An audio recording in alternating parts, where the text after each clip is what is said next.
Баршаңызға сәлем алейкум, каналыма қош келдіңіздер. Сіздермен бірге Әйгерім. Бүгін үй жағдайында небәрі 2 ғана заттан ешқандай да сливкисіз, қантсыз және де сүтсіз балмұздақ дайындайтын боламыз. Міндетті түрде видеоны соңына дейін қарап, каналыма тіркеліп, қоңырауша белгісін басуды ұмытпаңыздар.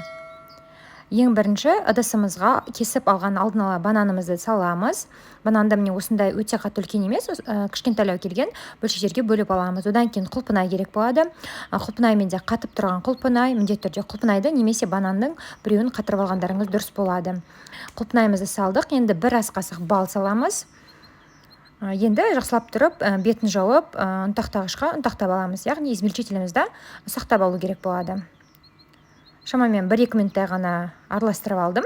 Сонда бізде толықтай массамыз бірігіп ұнтақталады.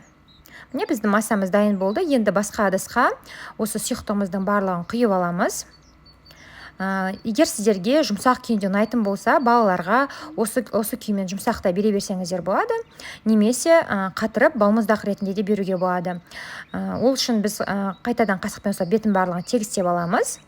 Одан кейін міндетті түрде бетін жабамыз. Пищевая пленка немесе осындай пакетикпен де жабуға болады. Жауып кем дегенде 5-6 сағатқа қойып қоямыз. 5-6 сағат уақыт өткеннен кейін, көріп тұрғандарыңыздар қатады толықтай, өзінің массасын ұстайтындай, формасын ұстайтындай болады. Енді қазір дастарханға осылайынан әдемілеп, әсемдеп ұсынсаңыздар болады. Немесе егер сіздерде балмұздақтың формасы болатын болса, немесе бір қолдануға арналған стакандар, яғни одноразовый стакандар болса, соған да құйып формасын жасап қатырып алсаңыздар да болады. Видеоны соңына дейін қарағаныңызға рахмет. Егер де видео ұнап жатса, каналыма тіркеліп, қоңырауша белгісін басуды ұмытпаңыздар. Сол кезде каналыма шыққан жаңа рецепті ең алғаш болып көретін боласыздар. Келесі кездескенше, ассаляму алейкум.